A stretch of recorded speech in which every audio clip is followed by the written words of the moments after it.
Welcome back, ladies and gentlemen, to the Deer Park Coaches Show. He's Tucker Berger. I am Jake Snyder. It is the 2026 version of the Deer Park Coaches Show. Year 3 for you to Coach Tucker Berger. 7th year overall with the program, 3rd year as the head coach. Long summer, but we are finally here. Entire offseason of preparation. Tell me how this team is ready to get on the field on Friday night. Yeah. It feels like it's been actually a pretty quick summer for us. We started at the end of May and no off days. Usually we give the boys off a few days over the summer, but I think those guys would have probably revolted and fought me if I tried to give them an off day. But we've just had a tremendous turnout. That's at both levels. Yesterday I looked out at practice and we had 39 guys ready to go, and it really just helps just a tremendous amount. And I look over at junior high and we got 26 guys over there too. So, numbers are up, vibes are high, and really that's all I can ask for right now. Yeah, for sure. Just tell me, as you kind of talk about that, tell me what the overall feeling of the program is right now heading into week 1. It really just feels like we're moving in the right direction. I think going into year 3, I feel this is probably the most relaxed I've felt. Yeah. I got a good group of coaches that want to coach, want to be active, want things on their plate, and I got a lot of kids who want to lead. I think that's the biggest thing is we're getting a lot of effort and a lot more from guys that, one, we didn't think we were going to get a lot from, but I think everyone wants to be a player and everyone wants to make plays, and that's just kind of permeated throughout the whole program. You've been telling me over the summer and kind of getting ready for this that really the just showing up is such a huge part of this, and you've mentioned that, and you kind of alluded to it earlier, that this is the best offseason you guys have had attendance-wise. What does that say about this group and this program and where you're headed? That I think you said that it's the most attended, but also the most perfect attendance by the amount of players in your tenure here. Yeah, this was our first offseason where we've had over, I think, 2 guys perfect attendance. Brown, Ed Thomas, Robert Reese, and Miles Osborne. Those 4 were here every single day. But even with that, we had a bunch of guys who missed maybe 1 or 2 days. And I think it just shows that, we've set what our expectation is. We've set our standard, but now we finally got a lot of guys buying into the culture. And really now it feels like it's more of a player-led team. We got guys that are getting on guys when they're doing things wrong. We got guys that are getting on them when they're wearing the wrong stuff to practice. We got guys that are, no, hey, we want more running. We want extra reps. So really these guys are just starting to take charge, and I think they're really buying into what we've been preaching. So it's just really a nice thing to see. All that's well and good, but at the end of the day, the balls have to be rolled out and you have to play football. But I think that culture and those prospects of kind of future and where you're headed tell you a lot about the football that's going to be played. Yeah. What do you see in this team that you've built over this summer and this offseason program? I think a lot of our guys have taken that next step with maturity. Everyone at times has a meltdown. They have adversity hits and they don't know how to get through it. But I think that's been our biggest step is we've hit some adverse moments. We've put these guys through some tough stuff that they've never seen before or done before over the summer, and caused them to rally around each other. It caused some guys to either take the step and be the leader. It showed guys that, hey, maybe I'm not the leader, I got to follow. So it really separated those 2 areas for us. But there's really no disconnect between those 2 groups, which I think is kind of the first thing we've never really had that since I've been here. We've had some guys who thought they were leaders, but when it got tough, didn't want to lead. They just wanted to be on their own. We've had guys who thought they were a leader, but then didn't want to follow the guys that were leading. And now it seems like those 2 are just kind of working in step, and we have a nice group of leaders who show up, work, put in effort, practice, weight room, wherever we are, and we got a good group of guys who are following those guys and following the example they're setting.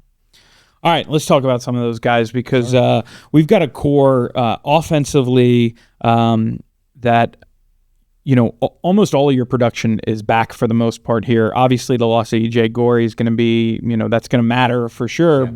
But at the end of the day, from touchdowns, from rushing yards, from receiving yards, you've got pretty much the cupboard is full, let's say. So let's just start with a couple of those returning players. First of all, I think the cog that's going to be the wheel in this offense, we continuously talked about him every week last year, and his name just keeps coming up and just keeps coming up. That's because he's got 1,200 career rushing yards, 500 receiving yards. He scored 32 total touchdowns. That's Junior Morgan Brown.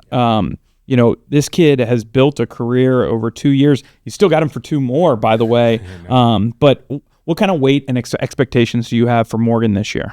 And he's one of those guys who has taken that next step and taken that leadership role. I mean, he wants the stuff to be on his plate. I mean, that guy, I'm texting college coaches about him, and I'm telling them just how big of a competitor he is. I mean, he goes out there and you put anything out in front of him, he's going to do it. I mean, people hate practicing with him because he goes 110% every single time, and it doesn't matter if he's running the ball, if he's blocking, it doesn't matter what he's doing. He's going to do it as best as he can. And it really takes guys like that to lead a culture shift. Yeah. And I mean, like I said, this is going into year 3. He hasn't missed a single day of the summer for any year he's been here. So he's been at every single offseason workout. He's leading the charge. He's putting up numbers in the weight room.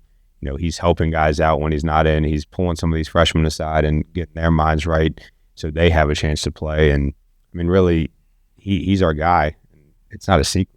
I mean, everyone I talk to knows, and that's always the first person to ask me about it. They say, "Oh man, how's Morgan? How's Morgan doing? What you got Morgan doing?" And so I mean, he's a guy that people are just going to key on, and his versatility helps us a lot. Yeah, because we can put him in the backfield, we can put him at slot, we can put him at receiver. I mean, he played quarterback last year too, but he's also leading the team in tackles as well. Yeah. So I mean, he's just a guy that wherever you put him, he's going to make an impact somehow on the game.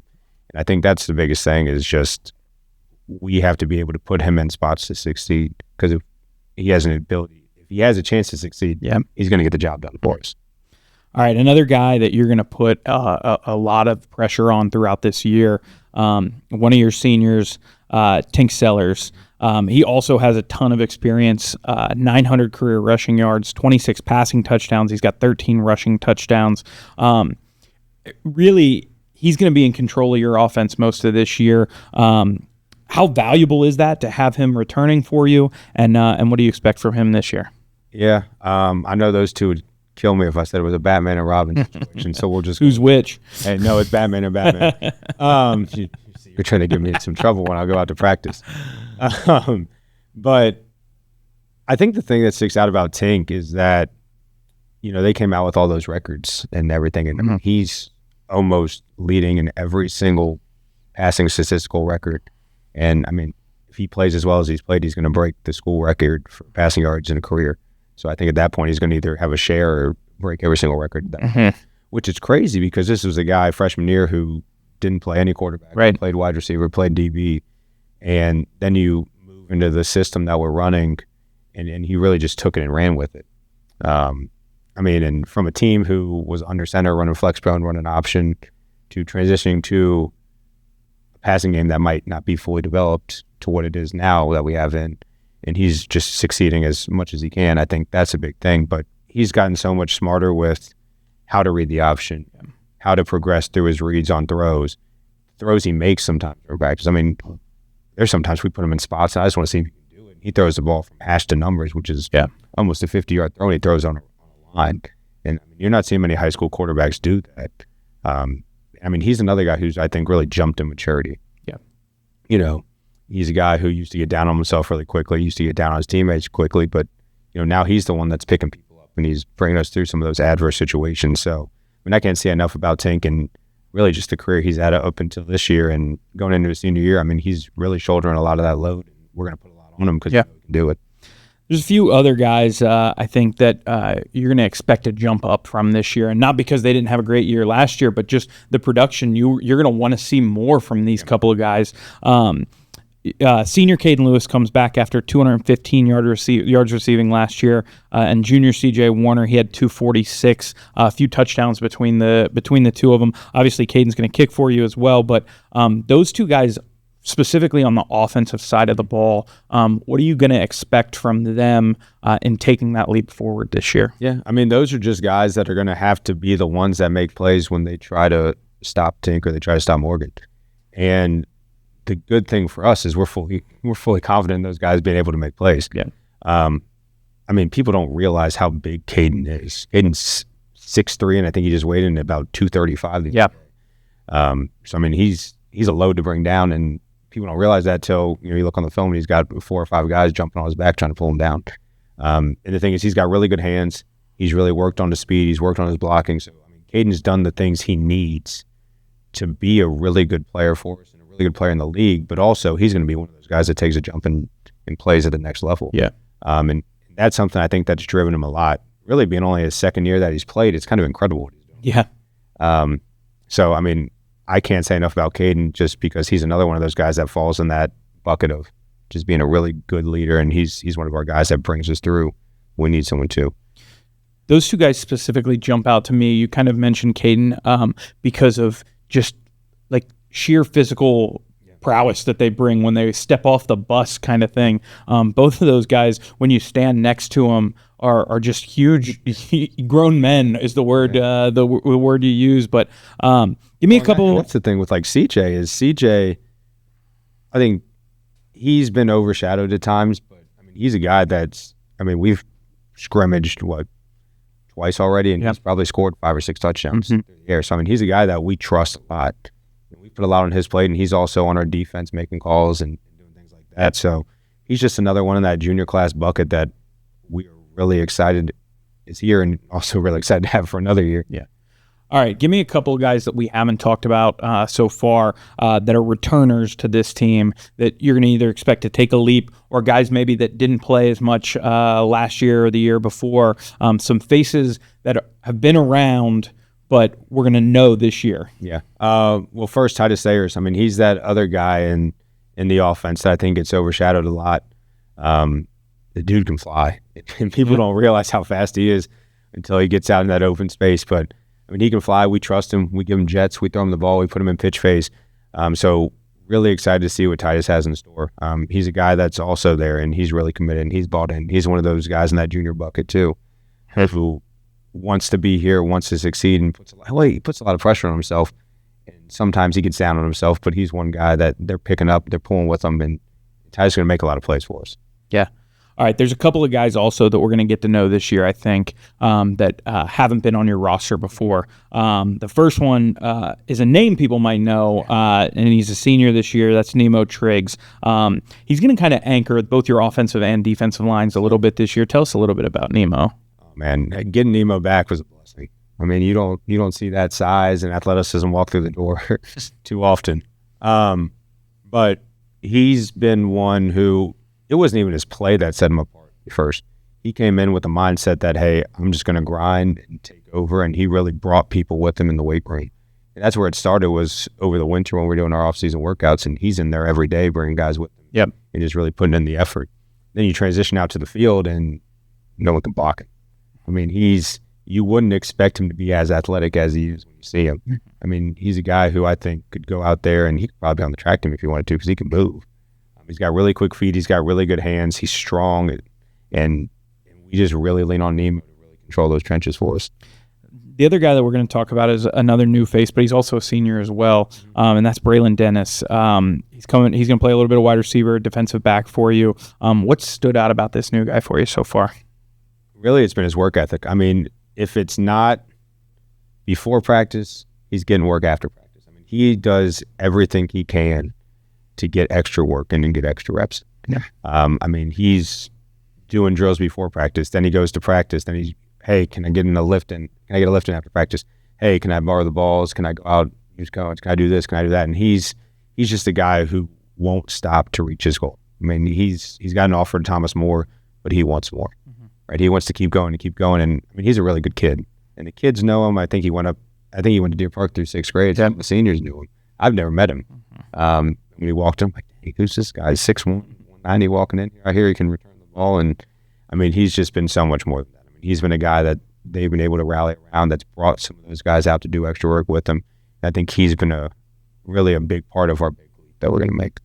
All right, a couple new faces that we're also going to get to know either in the booth or on the sidelines. You got 2 new coaches you got coming in this year. I think, when you talk about having a defensive coordinator, that's a big hire, a big bring on. J.R. Allen's going to be your new defensive coordinator.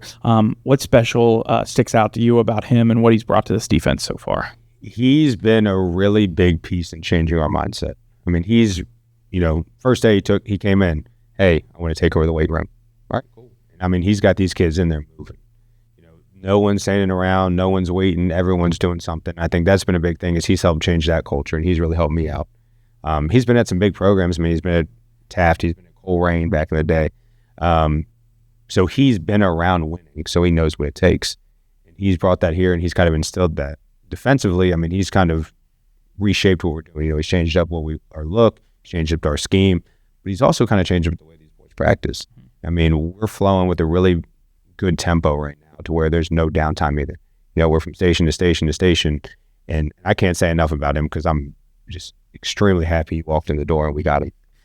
Another guy you've added on in first week, development here, but Amir Riep. Am I saying that right? Riep. See. Yeah, you're good. First week. See, we got to learn. We're going to get better as it goes on, just like the players will. Riep, he joins the coaching staff as well. What's he bringing to your group? What are we going to see him do this year? Yeah, I mean, that's just another guy who's been around high school football, been around Cincinnati, and then has played on a big stage. For those that don't know, he went to Coleraine. He was a big-time recruit, played at Ohio State. So it's just another guy that when these guys hear the name and see the production and see what he's done, they're like, oh my gosh, like I better listen to him because he knows what he's talking about. And he definitely does. I mean, last year was his first year coaching. Yep. So he's still young in that aspect, but he's been able to bring some drills they did at Ohio State and some conditioning things, and some mental things that they've done just to really sharpen these guys. And I think that's huge because, as someone who hasn't played at that level, you can only say so much. But if you have a couple guys on the staff who been in big games and big Super Bowls, won conference titles in the Big Ten. I mean, that just changes everything because now you got something you can put your hat on. Yeah. And I think that's just been really huge for the kids because, as they're developing, so is he. And he's really developed into being a really good coach for us right now. So I'm really excited to have him on staff. All right. Looking at the defense real quick, especially with this new look, new defensive coordinator, a lot of the same players still. You got some rebuilding to do on the defensive line. Yeah. You got a few players that that we've lost over the course of the year. But what can fans expect to see from the defense with those new voices on staff? But just in general, defensively, what are you hoping for this year? Them boys are going to be flying around. We really, really pressed down on them about getting to the ball, gang tackling, rallying to the ball. I think through our scrimmages, we've probably had 8 or 9 turnovers. I mean, we're forcing fumbles. We're picking balls off. We've probably had the most sacks we've had in the preseason. I mean, we got guys now that have really bought into what Coach Allen, my dad, Marquise, Amir, what they're preaching, and they're doing it. I mean, we've got guys who have been on the roster that, we weren't really sure where they were going to play, what they were going to do, and now they're going out there, they're starting for us, they're making plays. So a lot of these guys have bought into what we're preaching, and they're flying around, and they're loving it. I mean, I'm loving it because we're getting hyped in practice, we're getting hyped in scrimmages, and that's what I think defense is about, just playing together and doing all that. One of the guys you lost on the defensive side of the ball, obviously Seth Asaki, off at Wake Forest now, doing his thing. We're seeing, as the years go on, more and more college interest, scholarship opportunities, all that stuff opening up for a bunch of our players. First of all, what's that been like for you to see? Shoot, man, it's been crazy. I remember last year I got a call from Tennessee, and I'm sitting in my office. I'm like, man, I'm 27 at the time. I never thought I'd be talking to Tennessee. But I think it's really helped me because, I had a conversation with someone earlier. And they're like, oh, man, you're winning games, you're doing things. I'm like, yeah, but I think the biggest thing for me is we're putting kids out there, we're putting kids in college. Yeah.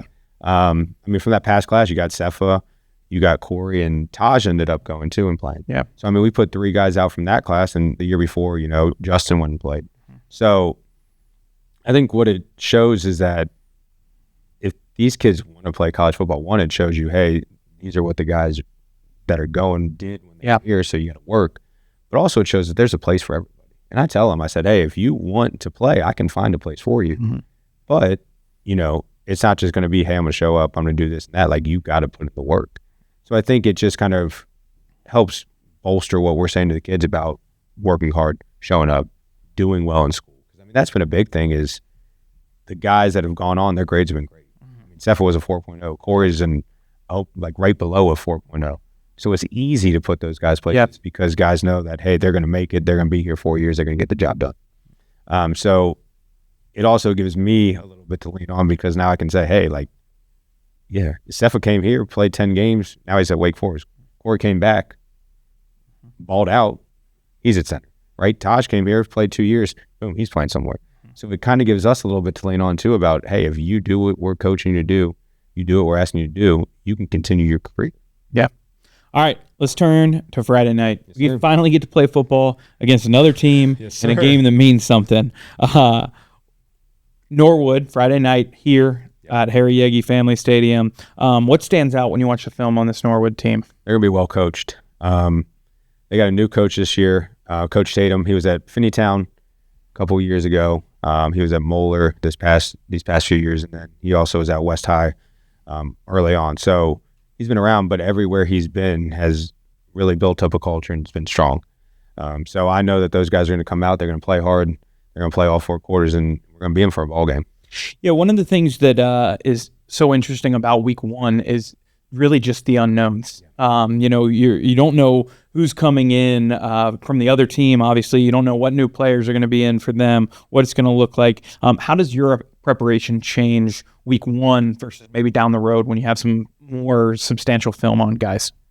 Well, I mean, right now it's really just making sure we are sound on what we're doing. We got our base stuff. We got our stuff that we know we're going to run. We got our plays, our defensive schemes that we know we're going to run week 1. Yep. And it's really sharpening those. But then it's also how can we get some of those things we know we're going to have to use later on down the road, and how can we continue to fold those in. So right now it's really just sharpening what we do, making sure the kids are understanding what we're doing, and then executing at a high level. Right now, this week, it's just going out there and executing. If we go out there and execute, then there's nothing else we can ask for. But then as you get more games, you acquire more film and things like that, then that's when it's more, okay, hey, how can we tweak some of the things we're doing to take advantage of things we see? Or what are some more tells that we have a little more film on that we can see, that we can take advantage of, maybe defensively, right? So really, we just got to make sure we're locked in on what we do it at a high level, and then everything kind of falls in place from there. All right, so Friday night, we're singing the fight song at the end of the game, celebrating a victory, ringing the bell. What's going to be the biggest key for your squad to walk away and celebrate that this Friday? I think it's going to be just playing clean. I mean, if we don't commit penalties, we don't turn the ball over, we set ourselves up to make plays and score some points. We know we got guys back on offense, and if we stay in front of the chains, we should be able to go down the field and score. And flip over. I mean, from what I've seen so far on our defense, we've got guys who want to tackle, want to make plays, want to get after the quarterback. If they don't, blow coverages, if they don't get called for face masks, if we don't jump off sides, if we don't do those things, we're going to be in a good position to make some plays. And I trust my guys. I mean, we got 39 guys that all go out there. They fight each other in practice. They go at it. So, I mean, we're getting looks, and everyone's getting better. That's really all I can ask for right now is just go out there, play your game, don't do too much, put your effort out there, and then just do what you do.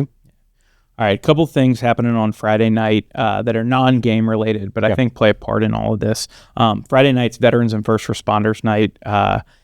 What does it mean to the program to play on a night like this when you're honoring men and women who have served our country, served our community, and you talk to your players about this, what's going on and what it means for your team? Yeah. For me, I don't think there's many other schools that are doing something like this or as big as this. Yeah. I look out right now, and there's about 200 American flags circling. Mm-hmm.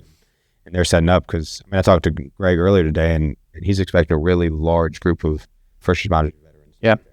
But I think it's special. I mean, honoring those people that go out there, risk their lives, and really put themselves on the front line to support our country is huge. And, I don't compare football to war or anything like that because, they're so unsimilar. But to tell our guys that, hey, you're playing in front of people who are out there and risk their lives to allow you to do this stuff, that's something that's special, and you don't get the opportunity to do that often. The fact that you have the opportunity to do it now, you have the opportunity to meet these people, you have the opportunity to just go out there and play the game you love in front of these people who risk themselves so you can do this. That's just incredible. Also happens to be Hall of Fame night on Friday night. We'll get into this a little later, but there's only 4 games this year at home, so we gotta jam everything in that we possibly can. So Hall of Fame night, I think is a big deal for your players because it gives them the opportunity to take a second and look at those guys and put themselves in that spot 10 years from now. See what that means. We've got a couple of older guys who are going to be inducted into the Hall of Fame, and then somebody even as young as the class of 2010 going into the Hall of Fame now. So, what does it mean for your players to see those people, what they accomplished and what they did for Deer Park in their time here? Well, we've done a lot this year with it being the 200th anniversary of trying to talk about tradition and trying to bring back some of that tradition. Because, I think for so long, we just didn't talk about the past. It was kind of like, Deer Park went through a few rough stretches and we just tried to erase everything that happened before then. But, as we can see, we're bringing these people back. We're honoring these people. Last year, Barry Pettyjohn brought in some players to talk to us and some coaches with them, talk to us that were successful. And I think opening those guys' eyes to players that they've never met, coaches they've never met, and just see how good they were and the impact just shows them that they have the ability to be those guys at some point. And I think that's just huge for those guys because it gives them a little more motivation to go out there and play. All right. Speaking of community support, we've seen just a huge uptick and in my 10 years here, we've had great fans and great crowds and all of those things. But really in the last 2 years, it feels like something special's happening. What does that support mean on Friday nights? The stands filled up and loud and screaming and yelling their heads off when you guys come out. Well, I got to shout out 2 people first. Karen Henry, she feels like she does everything around here. Busiest woman in Deer Park. Right. She's done a whole lot with getting us meals and helping set stuff up and really taking that off my plate. She's just been a huge help. And then Colette Lewis also, she is really helping out with getting donations and having that money set aside and bringing it in and really helping us have that money so we can provide for the kids. It feels like we got a grocery store down in our lots room with how much we're getting in donations from parents and money that we're using to go to Kroger and buy stuff. And even when I think about like community support, Michael Beamer, alum of Deer Park, recently graduated. He's out here supporting us. He's paying for 3 meals and really helping us. So I don't appreciate it enough. He was a guy that I never coached. I think he played a little bit. I know he played soccer. But he's really bought into just, being an active community member and supporting us. So, I can't thank Michael Beamer enough. I think, he supported us for both of those 2 scrimmages and donated some money and helped us get some breakfast for those guys before we went out there. So I really appreciate that. But I think the kids don't understand what it's like to play in front of a crowd on Friday night. When you're out there and you look up there and you see your classmates and you see your parents and you see your neighbor and they're cheering and they're going crazy and they're hearing your name called over the loudspeaker, it's something that's unmatched. You can ask anyone that's played high school football. They don't forget those 4 years. And I think that's really what I've been big on, is trying to make this more than a game. It needs to be, I don't want to say an event, but that feels an event. That's what it needs to be for people that don't play football. We got the band out there and they do everything. We got the color guard and they're performing. So we just need to bring everything together, get everybody out of this building. We ain't got that many students in the buildings. But if we get all those people out, we fill the stands. That changes the dynamic of a game. Because it goes from not being real loud to you got a bunch of 7th and 8th graders all the way through seniors jumping and screaming in them bleachers over there. Sorry, Miss Brown, it might be a little more work for you. But I just think that when you get all those people in there, you get them crazy. There's nothing like it. The environment is completely different. Everything around here shoots up because next thing you know, then volleyball games are packed, soccer games are packed, and then we get into the winter, basketball games are packed. And I think it just starts to trickle and trickle and trickle. And I think that's just one of the biggest things. And playing in front of your classmates and your community people and all that, it's just special. All right, so I mentioned this. Only 4 regular season home games this year. That means win a bunch and get a home playoff game, and you get 5. But no, it's just one of those schedule quirks. There's 7 CHL games. Some years you're going to play 4 at home, 3 on the road. You happen to be at home and homes with your non-con schedule too. But I think with only 4 home games, that gives you the opportunity to really understand that you need to take advantage of those moments at home. So is that something that you're focused on, keyed in on, of especially for your seniors? You guys got four opportunities to play at home for the rest of your lives here. Yeah, and the good thing about the 4 home games is they're real big games. Mm-hmm. So, I mean, that's one of our goals is we don't want to lose at home. Yeah. We did a good job last year of winning at home. We were competitive at home. But that's the thing, when you take away one of those games, I mean, every home game just gets more important because you don't have that next one to lean on. So the seniors, it just cuts one out for them, which, I mean, it sucks for them. And I get that and I feel for them. But the thing is, it just makes those moments even more special. Yep, for sure. All right. Well, like I said, Friday night we get to play football for the first time. That means next week we will be back again on Thursday. That time, breaking film down, looking at all the moments from Friday night. Today, a little more low-key, just 2 dudes talking football, which I enjoy with you as well, as always, Tuck. But we will be here every Thursday at 6 p.m. You can get you ready for the game. You can find us on YouTube, Spotify, Apple Podcasts, wherever you watch or listen to podcasts or videos. We will be there, Facebook as well.